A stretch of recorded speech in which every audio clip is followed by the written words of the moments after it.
Shane, thank you so much for joining me today. You are very welcome. It's my pleasure to be here.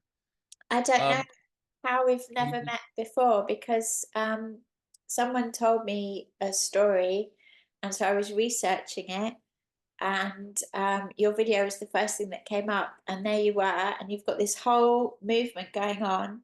And for years, years and years, I've been saying, I feel like I'm the last raw fooder standing, and there you were as well out there, and I never knew you were doing it. oh, wonderful. I'm so glad. Yeah, we put ourselves out there and who finds us when the time is right, I do put myself out on social media. I have a YouTube channel, Instagram, Facebook. I put out a lot of content and I have my group coaching program, Raw Vegan Heroes, has thousands of members. So it's Yeah. pretty active. Yeah, it's pretty active community and environment. I'm just committed to helping share the powerful message of healing with raw foods, Yeah, yeah. you know? Well, I love to talk about the history of the raw food movement because I feel like it's really important to have everything in context. And as I shared with you, I've been doing it for over 30 years, and there was this wave of popularity about 10 years ago now, where it suddenly became trendy. There was suddenly loads of books out, there was restaurants everywhere. And then I would say by about 2014, 2015, that started to dip off. But I think if I'm right, your work has kind of started at that point where it started to dip off, and you're carrying on the wave in your own way. That's good. Yeah. Well, to be honest, I think that the history is interesting and all, but I'm not trying to carry on any history. I'm actually just trying to speak into the truth of the human biology and how it works. There's no denying that a raw vegan diet supports cellular regeneration and detoxification of the body. That right there means that raw food isn't a movement, it is a way of life that supports health in the human Right. organism. So, for that, we have to talk about it, we have to share it. I find that I get a lot of hate. I get a lot of haters on my social media. So it's not a popular message. I do this because the truth is the truth. The truth needs to be spoken. The truth is self-evident for those with eyes and ears to see. So it's really more of like, I think of myself as more of like a messenger, Right. than anything else. I'm just a messenger. Am I part of the raw food movement? I don't even know. I don't think about it like that. I think I'm a messenger for the highest level of truth. That's what my goal is, I guess. You Amazing, know? amazing. I would Yeah. there's lots of things I want to ask you, but I'd love maybe for you to start and to share with people your age, because I think they will be like, wow. And then also I think to share, because this is a criticism often of raw foods, is we won't kind of go into it, but there's a lot of people that have been quite extreme with the diet and haven't ended up being so healthy and don't look so great. And obviously you are a wonderful glowing advertisement for being a long-term raw vegan. So perhaps you could talk about that with us. Yes, that's a great point to bring up. I would love to talk about it. I am 51 years old and I have been fully raw vegan for 7 years, but I didn't start there. I actually went plant-based for the first time when I was 17 years old in 1990. In 1990, there was no vegan junk food in the store. There was no meat or cheese products. There was only whole food. So I was forced to learn a plant-based diet from whole food. I started juicing when I was 18. I got my first juicer. I first attempted a fully raw vegan diet at the age of 30, which was 21 years ago now. And I've been working to just master a plant-based diet, master health for the human biology. What does that take? Definitely plant-based, without question. I mean, for me, the conversation of should we be eating animal products is a completely moot point.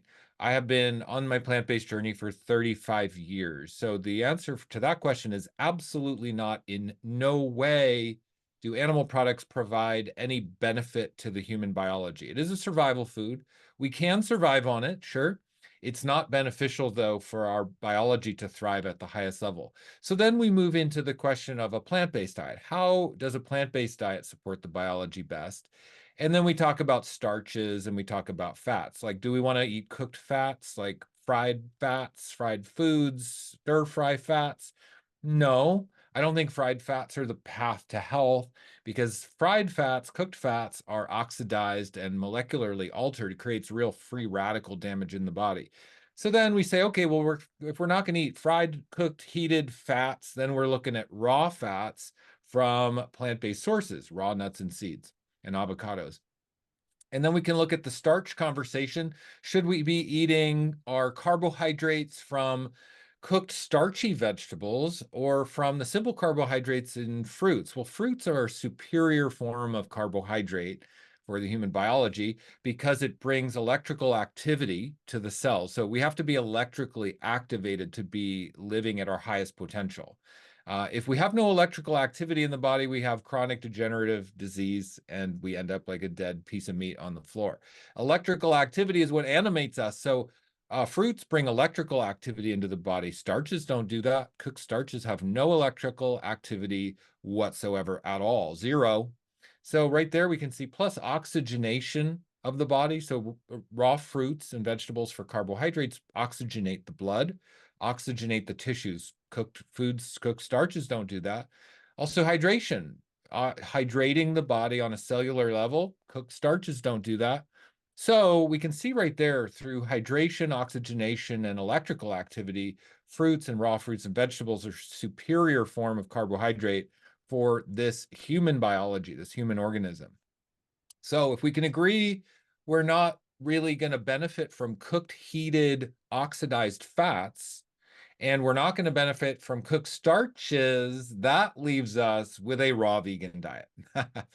So anyone who's interested in a raw vegan diet can really just look at it that way. I don't recommend people think about what do I have to eliminate out of my diet? Come on, let's not make it harder on ourselves. Let's just think about what should we be eating for optimal health?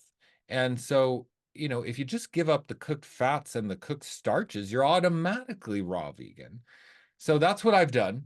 That's what I've been working on for my life and my lifestyle. And there's some serious benefits that happen when we do that. One is anti-aging benefits because oxygenation, hydration, and the electrical activity helps the body regenerate, reproduce cells properly. There's no interference with the DNA and RNA replication, so our skin, hair, and nails can all rejuvenate.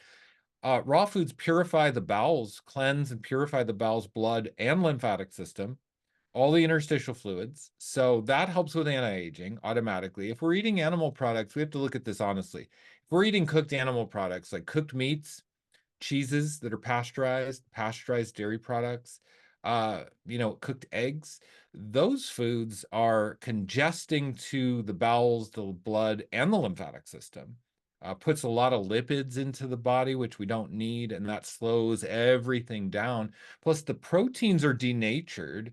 There's no fiber, there's no hydration, no water, no fiber enzymes or electrical activity or oxygenation. So right there, I stick to the fruits and vegetables and raw nuts and seeds. Now, people can think we would become nutrient deficient when we eat a raw vegan diet. However, if we just look at what kind of nutrition the body needs, for one, we have to talk about absorption. We can't talk about deficiency of nutrition until we talk about the health of the body's absorption system in the gut and the microbiome. Is our gut healthy enough to absorb all of the nutrition in a plant-based diet to begin with? Most people coming from a cooked food diet or an animal product-based diet, a standard American diet or a standard omnivore style diet, we are dealing with very, very weak absorption, very weak digestion. We become dependent on cooked foods. We become dependent on animal products and heavily cooked protein dense foods. And the supplements that are in these products, fortified in the dairy products, and of course, the supplements fed to livestock, we become dependent on that. And so really we have to strengthen our own digestive system to get the most out of a plant-based diet. Now, the miracle though, is that when we do that, when we strengthen our own digestive system, then we can get all of the nutrition we need from a raw plant-based diet. But not only that, we can get more nutrition from less food, which burdens the body less because of course digestion is what's going to speed up our metabolism and burn us out and age us faster. The more food we eat, the quicker we're going to die. The less food we eat, the longer we're going to live. That's just proven. We know that by science. So then we want to eat less food, but we want to get high nutrition, high nutrient levels. So a plant-based diet doesn't make us raw plant-based diet doesn't make us nutrient deficient. It makes us have to become stronger if we're going to do it correctly. So people who are getting sick and looking terrible are one of two things: coming to a plant-based diet to heal because they already have chronic illness. And that's really most of the cases. People have chronic illness, or it attracts people with eating disorders because it is, it's different than the standard. So it does attract people with eating disorders, um, as with a lot of, different diets it can. And then also then people can not spend the time necessary to strengthen the digestive system and the absorption from the digestive system. So then if you don't focus on gut health, gut rehabilitation, and gut strength, then you're not really focusing on a raw vegan diet at all. You're just focusing on the food you're eating. You're not focusing on the biology, the health of the biology. My whole focus on being a raw vegan is the health of my biology. And so I can't eat cooked foods in good conscience thinking that that's going to make me healthy. It's just an absurd proposition. And so therefore I have to focus on gut health, absorption health, my body's ability to convert and utilize nutrients.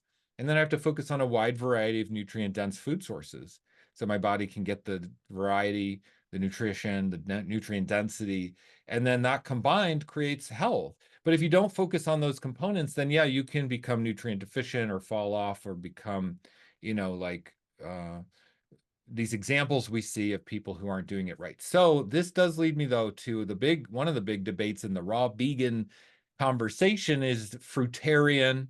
A lot of people are, I don't know, mesmerized by this idea of fruitarian lifestyles, like it's some magical thing where if we just eat fruit, but we restrict proteins and fats, I think we can get into trouble. Yeah. And if we restrict any macronutrient, we can get into trouble. Right. So therefore, this fantasy of a fruitarian diet, just living on fruits like we were primates in the jungle, isn't really ideal.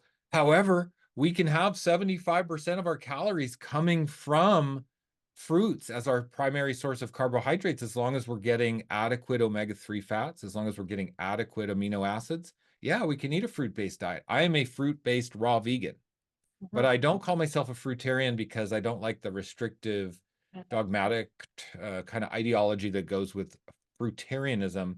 So I call myself a raw vegan, although I do eat primarily fruit. And I do think that's the best way to go, but we can't restrict. So that's my take on it. And that's why I think people aren't a good example, because I've been able to be a good example of a raw vegan diet working for me at 51. I've been on this journey a long time, 35 years. I first attempted my first juice fast back when I was 18. I did my first real extended juice fast when I was about 30 and went raw vegan at 30, and then I had to go back to cook foods. I wasn't quite ready psychologically. And now I've been fully raw vegan. So I've done it.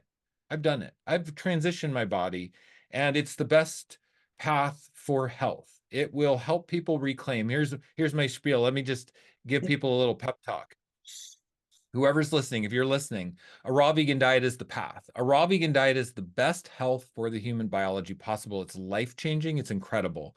But you got to do it right. You got to have support, knowledge, accountability, hand-holding, protocols, whatever you need to get it accomplished properly. Don't go into it willy-nilly and think you're going to get the right results. Do it properly, and you'll get miraculous results that change your life, help you reclaim your health, give your body that composition you've been looking for, help you look and feel sexy, help you look and feel younger, help you feel the best of your life. And then it's a spiritual practice. It's like a 2.0 upgrade. It gives us a reason to live, a reason to be in the world. It gives us a reason to give back. It gives us a reason to help others.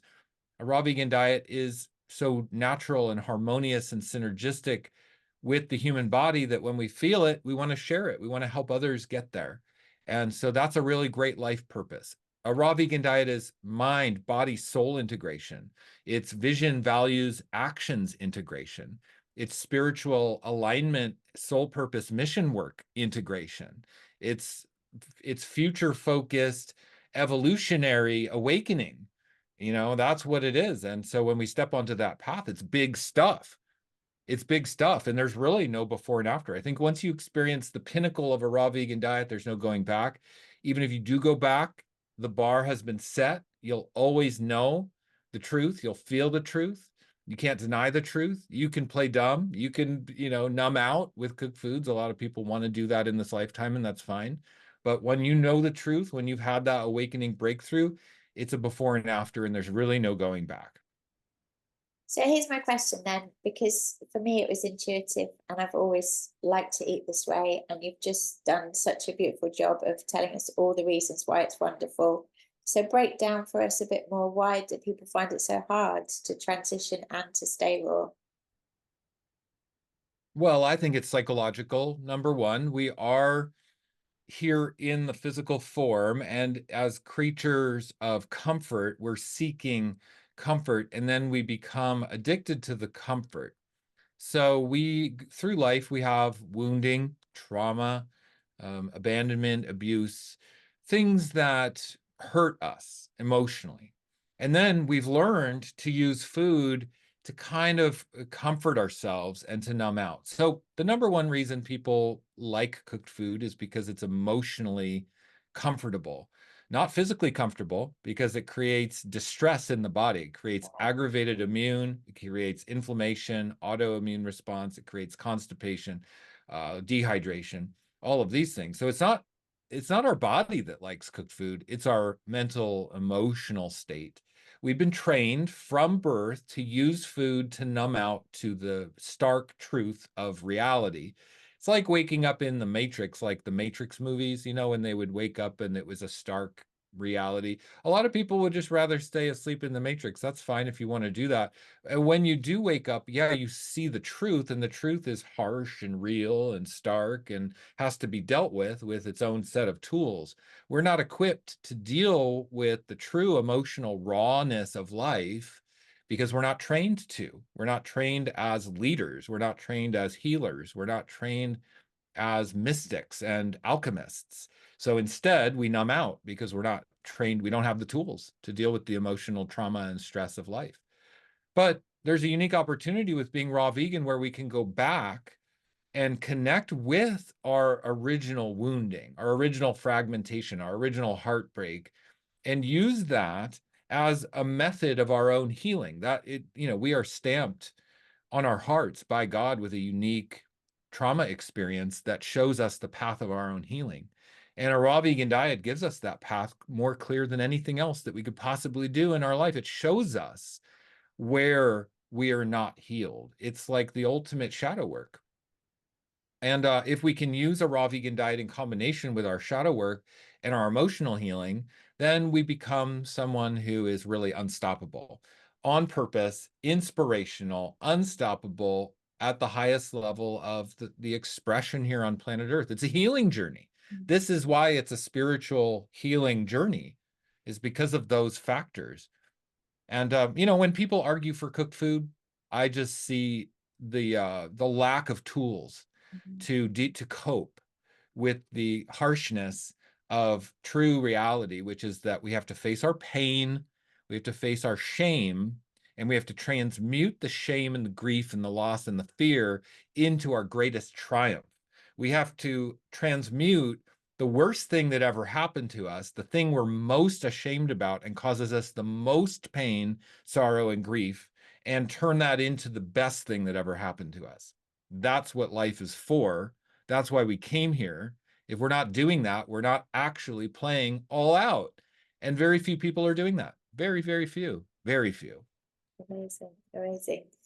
So for me, it's always been a spiritual diet. And as I said, when it had that period of being trendy and there was all the books coming out and everything, the spiritual aspect was kind of really missing from what everyone was sharing. It became about all these kind of gourmet recipes and the celebrities that were doing it. And then when everything started tailing off again, I interviewed Gabriel Cousins because he was one of the few people I could think of that was still promoting raw veganism. And I asked him, why do you think it didn't sustain that peak in the movement? And he said, because people didn't put spirituality at the heart of it. And I love Mm. that you're really doing that and you're really bringing it to the forefront. So, could you expand on that as why you see the raw foods as integral to a spiritual practice or as a spiritual practice? Yeah, raw foods are a spiritual practice. Raw foods are certainly my spiritual practice. It's a way to empower our body physically, empower our mind mentally, empower our emotions with clarity, and to just fortify the connection with our divine source, so we can feel where we come from clearer and who we're supposed to be and how to contribute. This is the spiritual path, is who we are supposed to be and how we can contribute.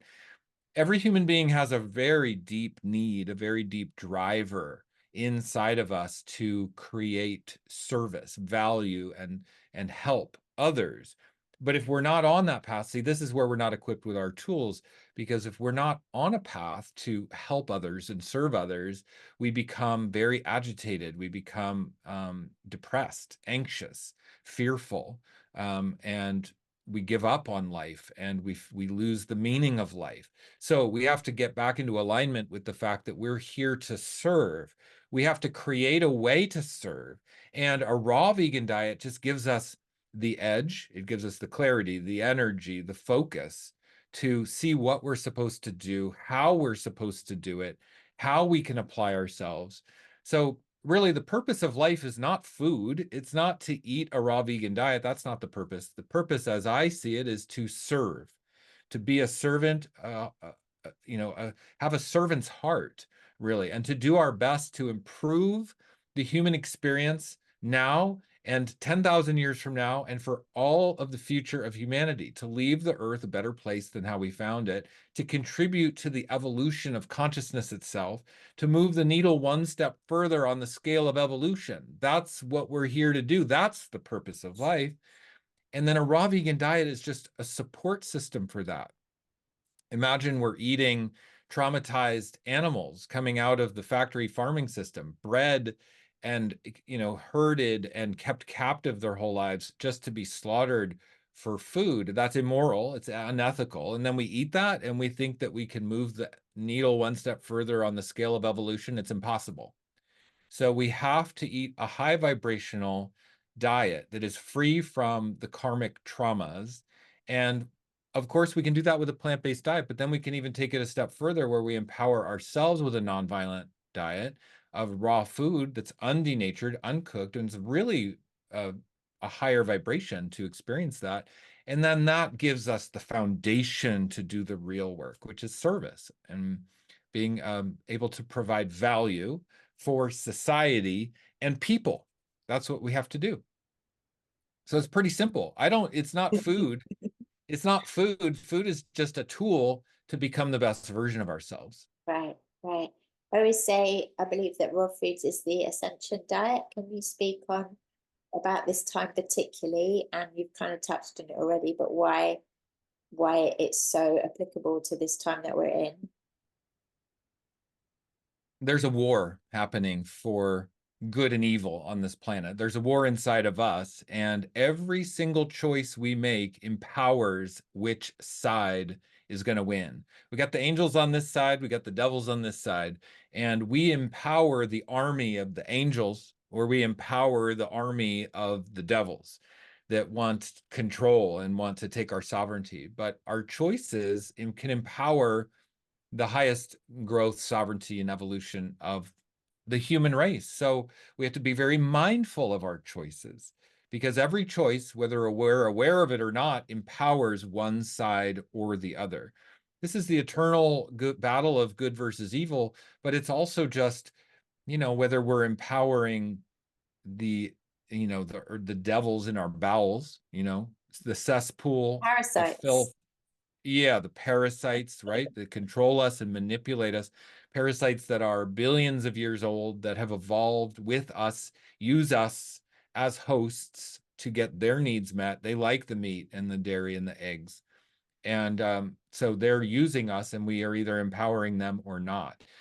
The true gift of a raw vegan diet is sovereignty, spiritual sovereignty. It is like waking up in the Matrix, to use that analogy again. We are free, but we have to face the truth of who we really are. And that can be uncomfortable, but I'd rather know the truth than, stay in my comfort zone. So I'm willing to face that truth. And we do that by freeing our gut from the microbes that control us, freeing our mind and our karmic energy from the energies that control us, because ultimately we are bound to karmic energies that want us to stay the same when we eat the suffering, the death foods, dead foods in general, even cooked plant-based foods Yeah. are just, it's a struggle, and there's a violence to that because we're not supporting our body at the highest level. So it's almost like a form of self-abuse. And this is really strange for a lot of people to hear or understand. A lot of people think I'm out there for saying it, but I think cooking our food is a form of low self-esteem. Right. It's a form of self-abuse, perpetuating the trauma patterns that come from our lineage. So these are trauma patterns that have been perpetuated for thousands of years, possibly hundreds of thousands of years, from original trauma wounding that is from our family line. It's not even ours, but we're carrying it. We've taken on the burden from our parents, unbeknownst to anyone, them or us, and now we want to uphold the burden. We want to uphold the trauma patterns. It's the Stockholm syndrome. We become sympathetic with our own captors, and we want to perpetuate the trauma over and over and pass it on to our children. Yeah. So the spiritual awakening path is truly sovereignty. It's breaking the lineage, trauma patterns. It's taking control of our own destiny for the truth for once and for all. It's like standing at the top of the mountain and seeing the vista below for the real for the first time ever. It's that's where it gets you. That's where a raw vegan diet takes you. That's my path. I was born for this path. For me, eating raw vegan didn't get me here where I'm at now. It's that I was already going here. It's that I needed raw food to be Right. my ally, my support system. So I have to eat raw vegan. It's just a given. I've learned this over the years of my plant-based journey, 35 years plant-based, mastering plant-based, figuring out how to make plant-based work, that I've got to eat raw vegan for my spiritual sovereignty, for my awakening consciousness, to help me become the best version of myself, to help me contribute and serve at the highest level possible. I have to do that. So um, the last thing I'd like to just say on that is the battle of good versus evil is how I look at it is the status quo wants to uphold the old guard, the way we've done it for hundreds of thousands of years, eating animals, death. Somebody has to die for us to live. Is that actually true? It's actually not true. And then, so there we can make a choice to live without the death of another being, and then so that is a real high level awakening marker. That is moving the needle one notch further on the scale of evolution. So the way I look at it, the battle I'm fighting and why I do the work that I do is, am I empowering the old guard that wants to uphold the old status quo system that I think is outdated, archaic, violent, and gruesome, and really just holds us back and keeps us stuck in a trauma pattern? Or do we want to break free from the trauma pattern and see a whole new potential for the human race, our future on Earth, the future of our destiny, and the legacy that we're going to leave as benevolent, kind, spiritually awake beings? Which side are we empowering? We empower one side or the other with every choice we make, including our thoughts. So we actually have to be diligent with our thoughts. We have to have self-affirming, self-loving thoughts. Most people beat themselves up inside and talk so poorly on themselves. They see somebody like me on Instagram and they just project their violence and their hate on me, but they really just have violence and hate toward themselves every day. They abuse themselves with cooked meat every single day. And then they see me and they think, they project that. And I have a lot of compassion. I do. I have a lot of compassion. But look, people, it's up to us. We got to do that work inside every day through our choices. Good self-talk, clean food, and make the choice for the right side of awakening. Have you seen Conspiracy? I haven't seen it yet. Yeah, I think you'll love it. I think Jesus was raw vegan. Do you think that? But, from what I've learned and my intuition combined with texts I've read and everything I know, I would say yes. The whole Yeah, movie is about Jesus was a vegan, and that it's all been edited out of the religious texts to not eat meat, because that's the first law in all the religious texts, is thou shalt not kill, and how that's been like a big conspiracy to remove that from the text. So they talk about him being vegan, but they don't go as far as saying he was raw raw vegan. vegan. But that's my belief. Yeah, well, technically, eating cooked food is killing the food. It's Exactly. killing the living vitality, the enzymes, the oxygen hormones, phytonutrients, volatile chemicals, and minerals that are in the food. We kill it. Yeah. So we are. It is a form of killing. Yeah. And if thou shalt not kill, it includes the food we put in our body. Right. And so, yes, I do think that Jesus was a raw vegan, and it would make sense that Jesus was a healer through the understanding of the human biology and the foods that we put in our body can heal. So it wasn't, I don't think Jesus was just a magical, like wave his hand and people are healed. I think you eat raw food and you are healed on a mental, emotional, physical level. Right. So this is the healing I've experienced. This person who's talking to you guys right now, this is not the same person I was before I went raw vegan. When I was a cooked vegan, I was in my trauma loops. I was playing small. I was afraid to step up. I was afraid to be seen. I was afraid to stand out or speak my truth. I didn't have a public facing persona or image or effort at all. It's only through being raw vegan that I realized my service Mm. was through this type of work. So I got out of my own way. I got committed to others, which has led me here. Beautiful, beautiful. So you mentioned that you eat primarily fruit. Can you break down for us what a typical day's intake might look? What do you drink, and what times do you like to eat and not eat? Yeah, I do like to limit my eating window. As a 51-year-old man, I can't just eat constantly from morning till night. So I generally try to eat between 10 a.m. and 6 p.m. Uh-huh. So I limit my eating window to 8 hours. I think that's reasonable. I start my day with a smoothie, usually a power smoothie filled with superfoods and nutrient density, calories. I will add superfoods and minerals and things that are nutrient dense into my smoothie. So my smoothie is my morning smoothie is a power smoothie, and it's a formulated smoothie for nutritional success. I don't just throw a bunch of like frozen fruit in a blender and think that's going to be adequate. And my morning smoothie has taken me many years of trial and error and finding what works and empowers my body and supports my health. So I talk about my smoothies. I have YouTube videos. I just did a YouTube video with Jillian Berry, her YouTube channel, and I talked a lot about my primary number one power smoothie that I make. So it's on the YouTube, it's on the internet that I talk about it.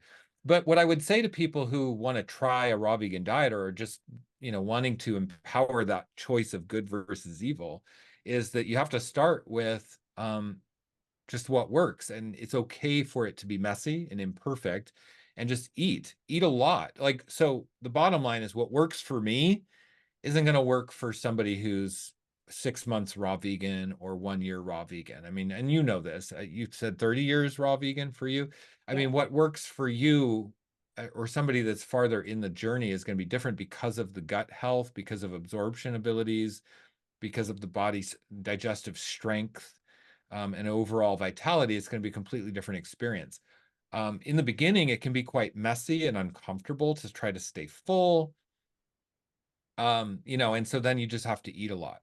That's what I say. Eat a lot of proteins, carbs, and fats from all raw sources. But for me now, I have a smoothie for breakfast, I have fruit for lunch, and I have salad for dinner. That's generally how it goes. I can sometimes have fruit for dinner, I like sprouts. I eat a lot of sprouts. I make lentil sprouts for protein. I do focus on protein. I like greens and lentil sprouts. Other sprouts and sprouted legumes are great for me. Um, and as long as I'm hitting a nutrient ratio that works for me. So I go for about 65% of my calories from carbohydrates, not Uh-huh. just fruit, but carbohydrates, raw carbohydrates, and then about 15% of my calories from protein. and about 20% of my calories from fats, Mhm. raw omega-3 rich sources of fats, which tend to be like chia seeds, flax seeds, hemp seeds, sunflower seeds, pumpkin seeds. These are high in protein and also high in omega-3s. And so I can balance the proteins and fats, and then the rest is fruit. So that's what I found works So best for me. do you take any supplements or just everything that goes in your morning smoothie? I don't take supplements for deficiency purposes. So people think supplements are to make up for something that's lacking in the diet.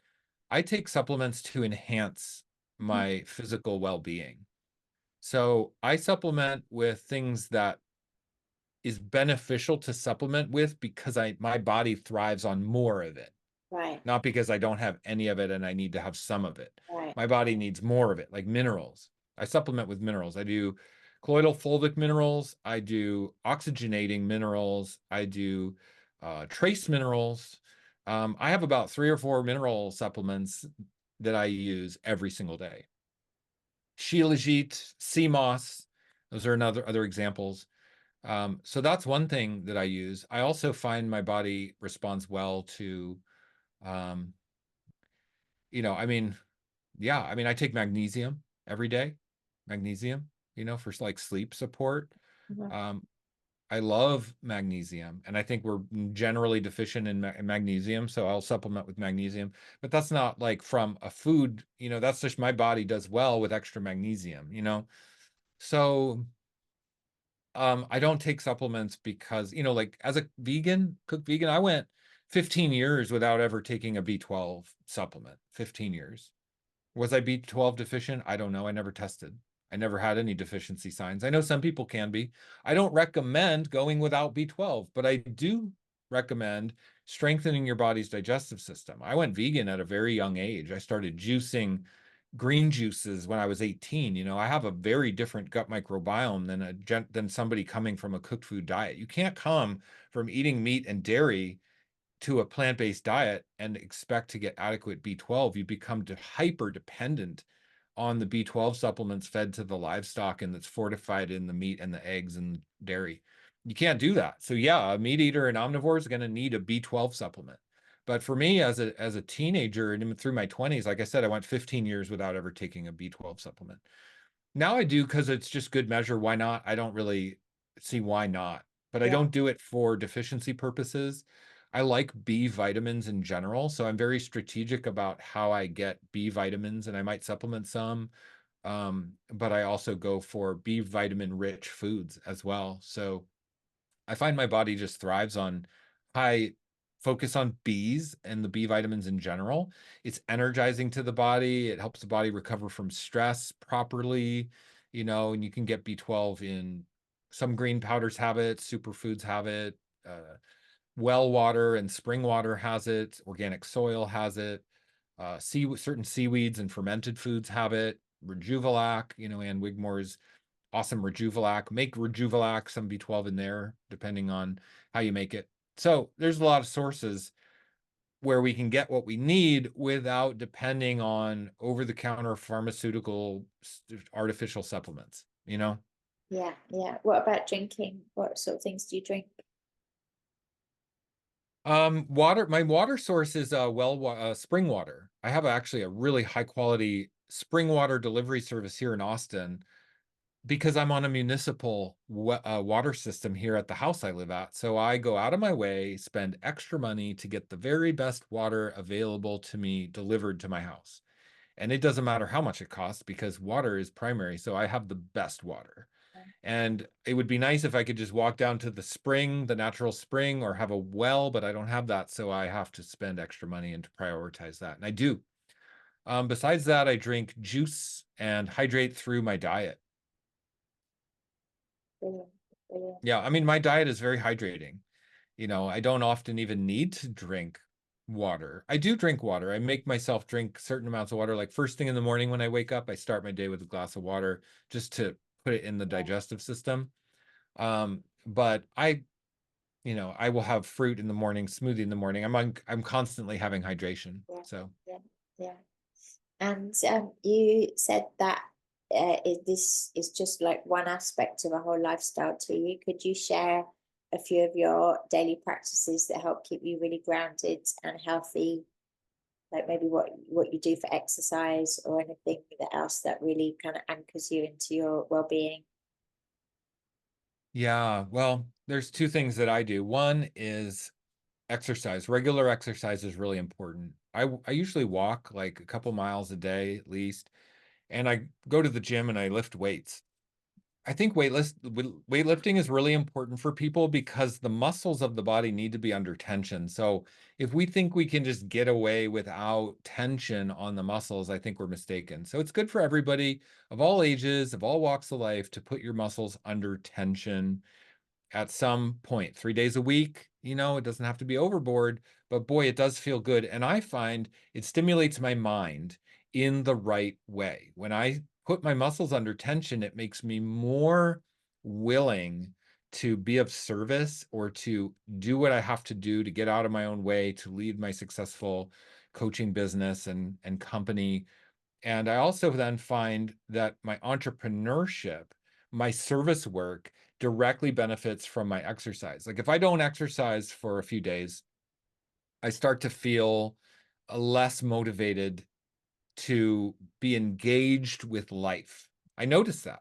But as soon as I go to the gym and I just put my muscles under some tension, then it stimulates some like hormone in my body that makes me like, okay, I'm going to take this on. I'm going to go do better. I'm going to do more. I'm going to help more people. And so I find my entrepreneurial journey, which is incredibly rewarding. My entrepreneurial journey is my healing journey. How I serve others is how I serve and heal myself. How I heal myself is how I help others heal. And so my work that I do in the world, which is my membership, Raw Vegan Heroes, and my private coaching is really about healing, high level healing, self mastery level healing. And I have clients all day, every day. I'm always on the phone all day. I mean, I'm a very busy coach. I have over 3,000 clients in my Raw Vegan Heroes program. And so it takes a lot of focus, it takes a lot of energy to lead a company of that size. And so I have to put my muscles under tension to live an inspired life like that. So I think if you want to, if somebody wants to like have that inspiration, take their life to the next level, have some tool that can help them like get out of a stuck mode or get out of complacency, go to the gym and feel the discomfort of the weights on your muscles and how weak you are. Feel how weak you are and feel it and admit it to yourself and work slowly to build up some conditioning in your body. And it's a metaphor for everything in your life. How you condition your muscles at the gym is the same as how you condition your gut. Coming from an animal-based diet to a plant-based diet is how you condition your mind to be a leader and to be an entrepreneur and to have high-level impact and success. It's the same thing. So how we do one thing is how we do everything. And how we live our life with the discipline in our diet is the same discipline we can take to the gym, which is the same discipline we can take to our service work in a company and our entrepreneurial journey of self-empowerment. So it's all interconnected, and we have to put energy in to get energy out. Where's that energy going to come from? It comes from our diet. It comes from making sure we're empowered on a cellular level, but then also empowered on a hormonal level in our body, making sure that we stimulate the proper hormones with weights and exercise. And then the hormones then supply the brain with the right thoughts, because how we affect the body then affects our thoughts. So I think it's so critical that the exercise and the disciplines we implement on a daily basis, it's so critical how those affect our thoughts and our willingness to do harder work, our willingness to be a soldier in the battle of good versus evil, because it takes energy. So we've got to find the energy and give it to ourselves. It's up to us. Yeah. What about sleep? Are you quite disciplined with your sleep schedule? Yeah, I am. I make sure I get good sleep because I am a high performer. And if I don't get good sleep, my performance suffers. So I prioritize high performance above all else. I mean, I come on and I do interviews. I'm on YouTube. I talk to clients. I have to lead people. I have 100 people in my business program. I mean, people who are relying on me to teach them how to create successful memberships and thrive at the highest level and create large income and impact and meaning and purpose and companies. Like, I can't lead that if I don't have sleep. So I prioritize sleep so I can be a high performer. And there's a part of me that wishes I could be lazy like everybody else, but that's just not in my cards. That's not the type of person that I came here to be. And because I have a vision and a mission to be of service, I am then selfless to the service, which means I don't drink alcohol or eat processed foods or whatever, so I can be of high service, high functionality when I meet my day. I'm ready to take on my day. I'm ready to do good work. Amazing. Shane, you're such a powerful speaker. It's such a joy to hear you extol the virtues of raw food because, as I say, it's a long time since I've heard anyone else apart from myself. Yeah, really so passionate about it. So I'm sure people are curious. Can you tell us about your programs and where we can find you online? Oh, yes. Thank you. I'd love to. Well, first of all, I'm on social media, Raw Vegan Rising on YouTube and on Instagram and on Facebook. And my website is rawveganrising.com. And on my website, you can find information about my membership, Raw Vegan Heroes. Raw Vegan Heroes is incredible. We've got over 3,000 members, and it's a community.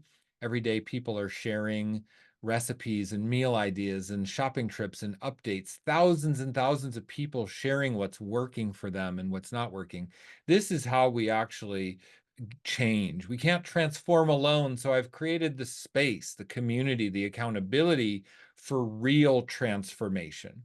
And Raw Vegan Heroes is an incredible program at an incredible price. It's a nominal fee. It's almost free virtually. It just pays for the coaches. I have a whole team of coaches who are there in the program to support members 24/7 with questions and concerns. So it's probably the best raw vegan coaching program in the world. I've never seen anything else like it. It comes with hundreds of hours of training videos, downloads, meal plans, action plans you can take, video courses, everything someone would need to be a successful raw vegan. It's really jam-packed full of high-level accountability, knowledge, support, wisdom, and community.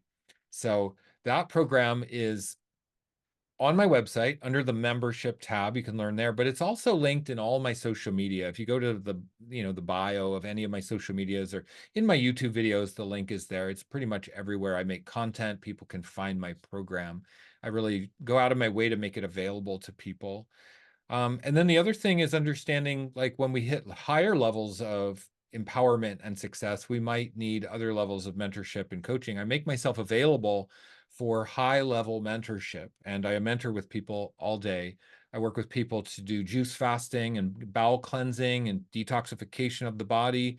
I work with people to rebuild the gut and master a plant-based diet. I work with people to start memberships, start coaching programs, and start being out there, putting themselves out there and taking their wisdom and knowledge and implementing it into coaching programs to be very successful with their service work, right? So when we already have healing, the next level is service.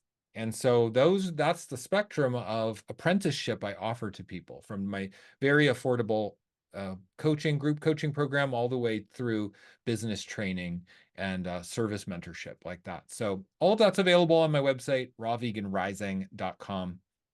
Thanks for letting me talk about it. I love the service work that I do. It's my passion.